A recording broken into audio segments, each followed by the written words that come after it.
Hi, good morning, everyone. We'll get started in a couple minutes here.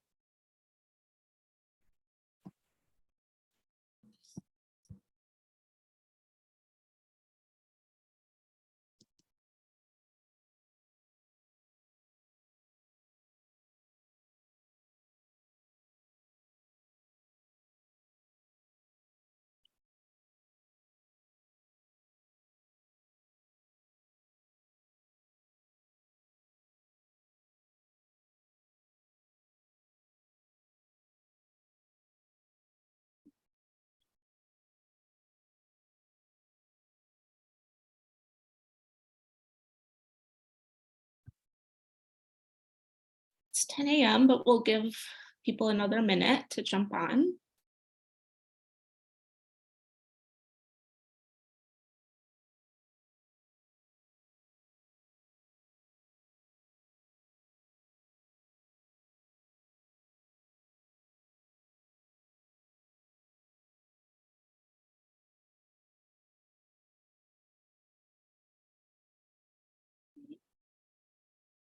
A couple more people jumping in.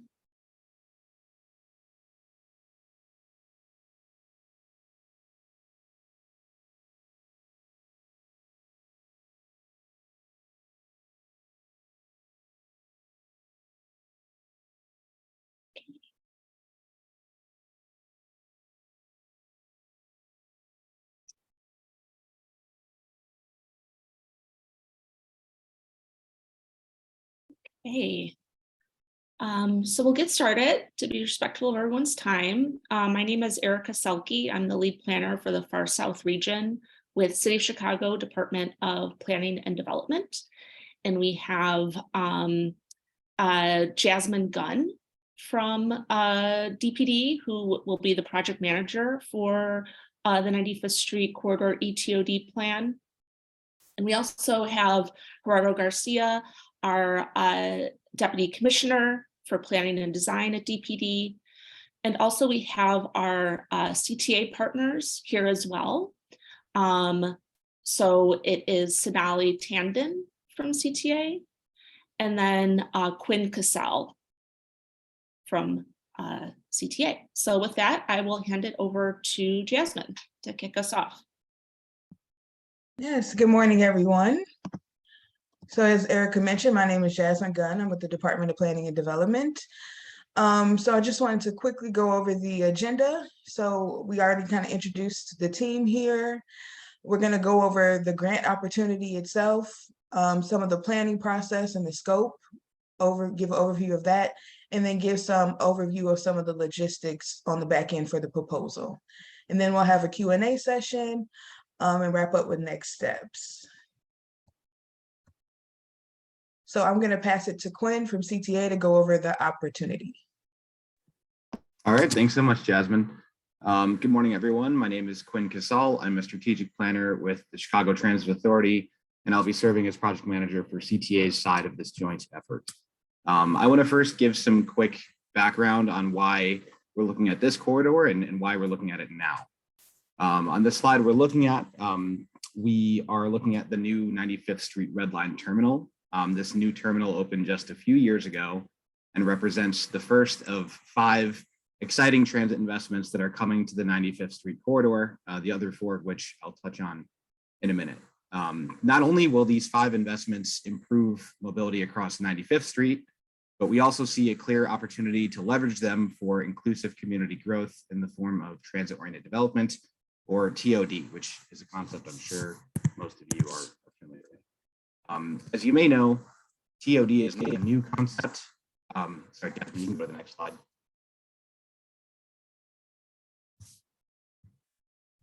TOD is not a new concept, but more recently, the federal government has begun to provide dedicated funding to help cities actively plan for TOD.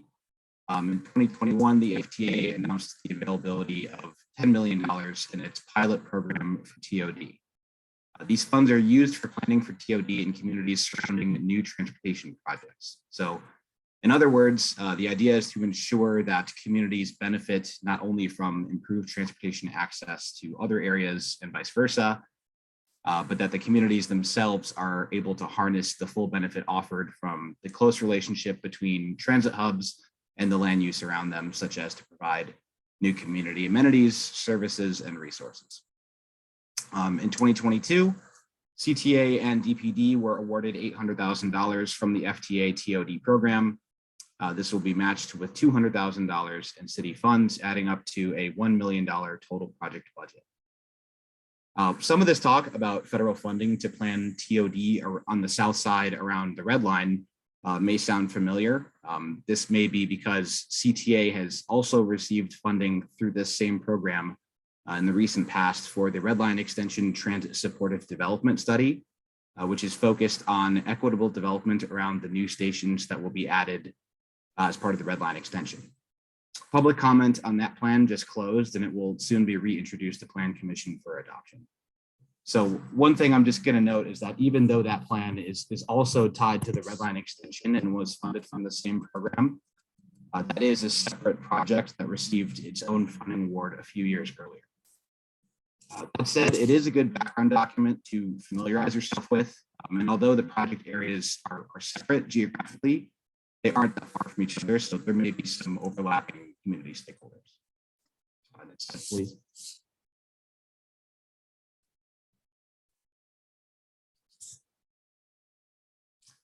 So here again is a map of the project area, which is 2 miles of 95th Street between Halsted on the west and Cottage Grove on the east.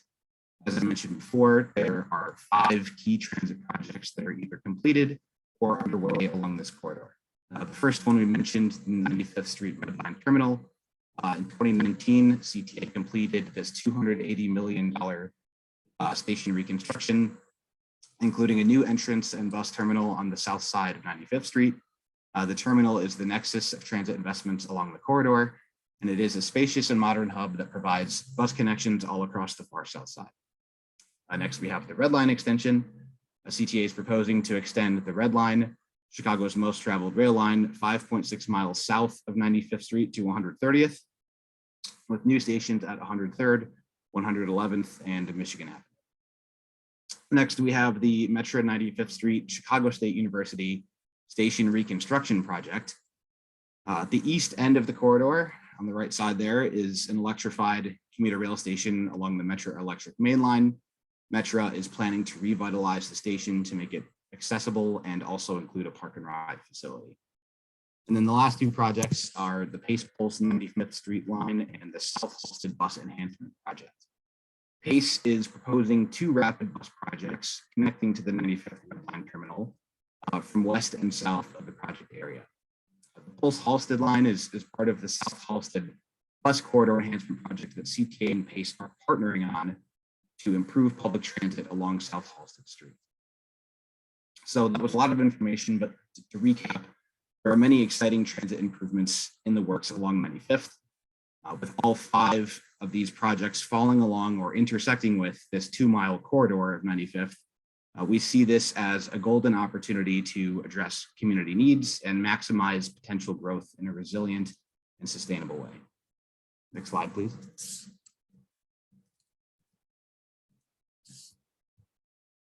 So a crucially important part of this project is working together with the community and stakeholders to produce a final plan that is truly reflective of the community's voice. We were fortunate to have all of the parties listed on this slide assist us in the grant application process by not only voicing their support, but many also assisted with the application directly. The FTA's TOD program is highly competitive. So we understand this collaboration was crucial towards us ultimately being successful in receiving the grant. So going off of that, since this has been a community-rooted project from the start, we are looking for an approach that provides everyone with an interest in this corridor opportunities to contribute to the plan extensively throughout the life of the project. That said, this list of engaged folks on this slide here should not be viewed as fully comprehensive nor a checklist, like going forward. So just to close, thank you again for your interest in helping us guide this vision to fruition. And I will now hand it back over to Jasmine to provide more details on the plan scope and proposal logistics. Thanks. Great. Thank you, Quinn. So I'm going to go over the next portion. We're going to go over the planning scope and what this plan should cover. So we have been calling this plan an ETOD plan for the 95th Street corridor. The city recently, in the past year, did an ETOD, or Equitable Transit Oriented Development Plan. And the goals are to have development happen equitably throughout the city, and provide access to amenity, housing, workplace spaces in every community. And it doesn't price anyone out. So we're looking to welcome everyone. As a result of that work, we also had the Connected Communities Ordinance, which sort of incentivizes development throughout the city and also prioritizes pedestrian safety.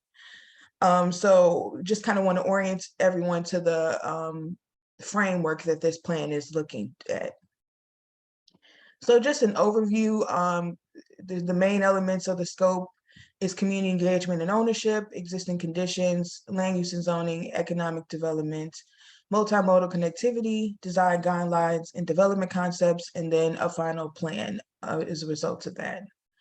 So for community engagement and ownership, as Quinn mentioned, we want this to be a community oriented process from the beginning to the end. So we really want to prioritize community ownership, their leadership, and their voices.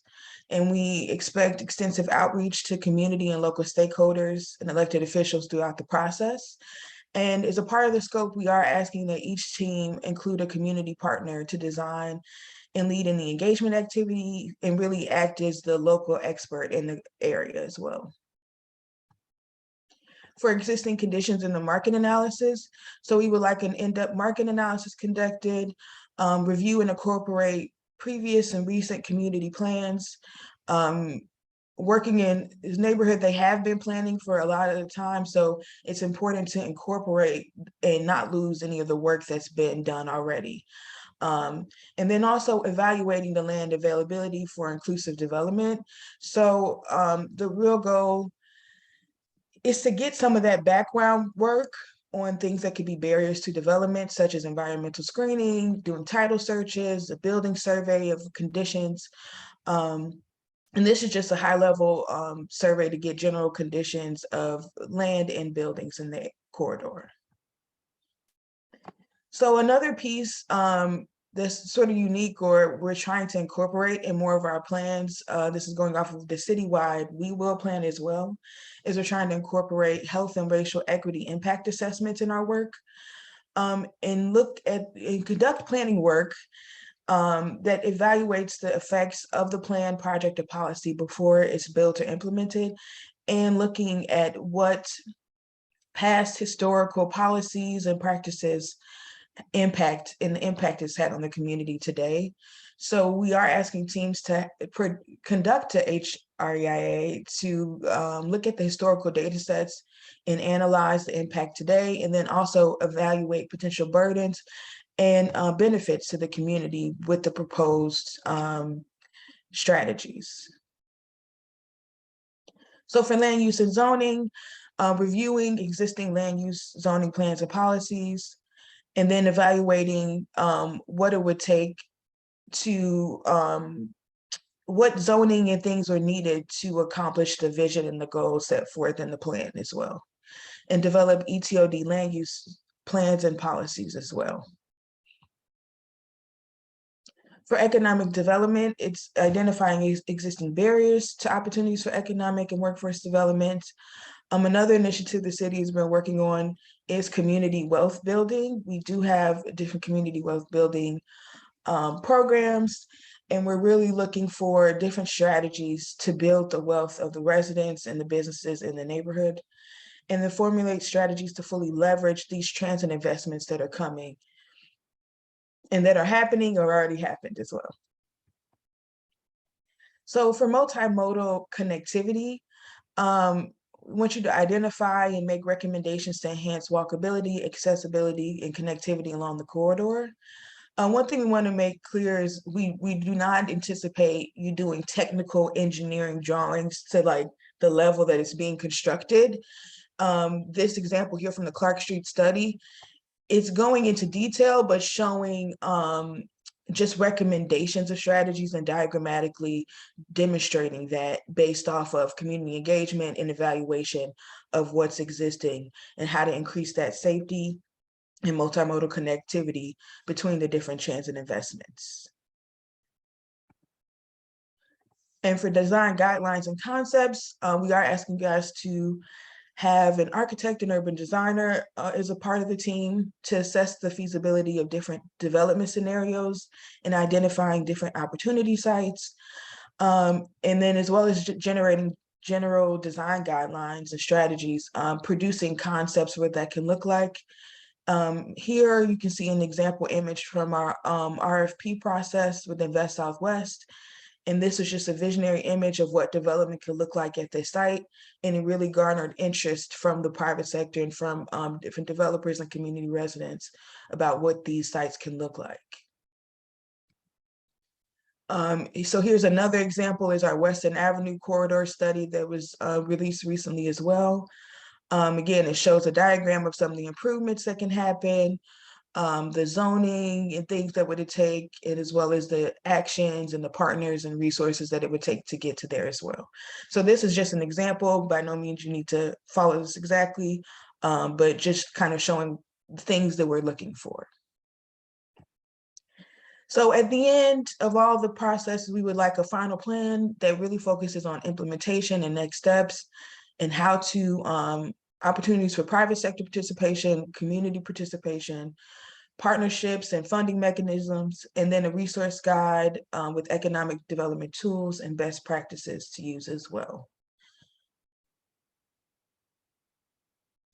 So that's just a general overview of what the scope is. We do want to go over some logistics for the proposal itself. So as I mentioned, we just went over the scope. So it's really important to have a multidisciplinary team that can attack all the elements of the scope and do have expertise in their respective disciplines to address the main points of the scope as well. Because this is federal funding, as Quinn mentioned, normally our plans are funded through TIF or other local resources that require city MBE, WBE. MBE, WBE is not applicable for this. We do actually only go off of DBE, which is disadvantaged businesses, enterprises. And this task order does require a minimum 26% DPE participation. So I'm just showing an example here. There is a form that has MBE, WBE, and then other. So you do select other and put DBE as well in that percentage in that form. So in terms of evaluation and selection, you'll be reviewed on the following criteria, and throughout the review process, we may conduct interviews and presentations or seek clarification on the proposals. But 30% is on the team's relevant experience and capacity to perform the services and accomplish the goals and objectives of the project. So we're just looking to see if you have the capacity right now to do it, if you have experience and expertise in the area or in your respective fields, and then the team's understanding of the services required, including a realistic proposal for successful completion. So we're just looking at if we feel you have a realistic time frame and a team that can accomplish this in the time that's set for this, as well as key personnel's past success in projects similar or related scope and function in a similar role proposed. So we are looking for qualifications of the people on the team just to see what their experience is and what their qualifications are. And then lastly, the DBE participation with meaningful participation by subcontractors. So we don't want, in the proposal, we want to not feel like it's just a check mark, but these subcontractors and all of the people involved are meaningful participants in the presentation, in the proposal, and in this process. So one important thing to mention is we do have an updated schedule. We have extended the deadline of the proposal due date by 2 weeks to April 19th, 2023. Just to give you guys more time, we do realize there are a lot of expertise and things we're requiring you guys to put on the team. So we want to give you additional time. So that will shift. If you have any questions to the city, you have until next Friday, March 31st to submit that. And then we will give answers back by April 5th, 2023. And then, as I mentioned, the task order will actually be due by April 19th, 2023 at 4 p.m. Central Time. And then we'll review the proposals and have a selection and proceed after that. So this is just a draft planning process timeline. I want to emphasize that we do ask each proposal team, and you can use this as a guideline, but you can put forth what you think is the appropriate timeline to get these tasks done and break it out in more detail about when things need to happen, maybe things shorter time or longer, depending on what's efficient and what's the best way to approach the scope and get it to the final plan. But the draft planning process does have the process around 16 months to complete the plan itself. So with that, we'll open it up for question and answers. And anyone can either raise their hand or put in the chat if they would like to speak. And I ask that Erica and my colleagues help me because I'm sharing my screen and I can't see people as well. Yeah, so feel free to raise your hand or type something in the chat if you can't come off mute right now. And we'll send out the official statement about the change in schedule as well to all the teams.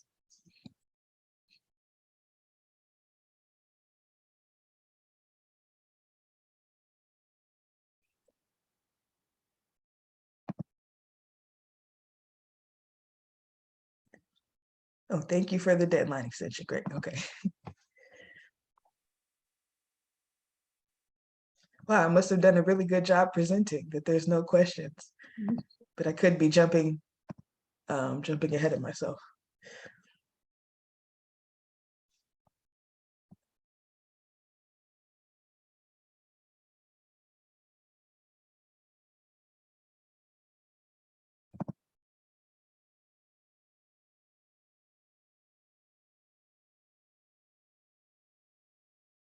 Yes, 25-page proposal limit. We want it short, sweet, and to the point. Thank you. So we'll stay on for a few more minutes, see if anyone has any questions, but that was the extent of our presentation. But again, we'll stay on for a few more minutes here.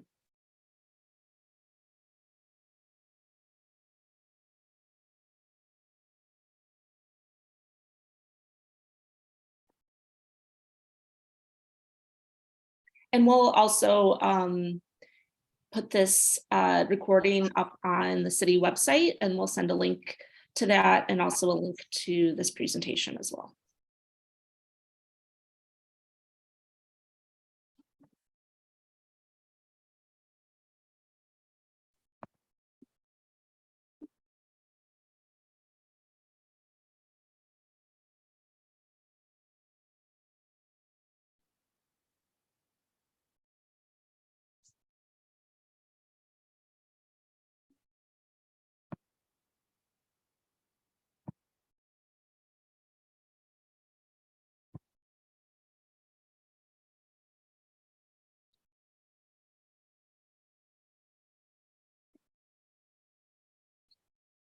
Looks like it was a good presentation, Jasmine. And Quinn, thank you.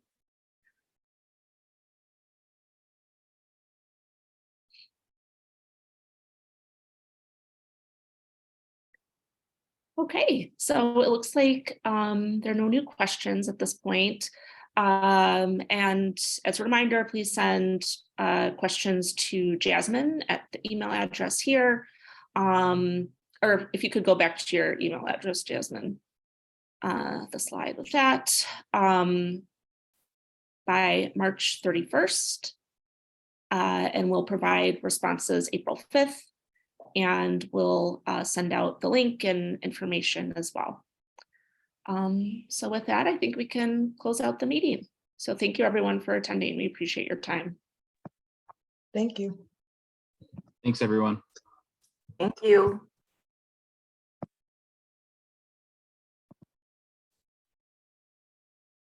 Thanks all. Thanks, Roberto.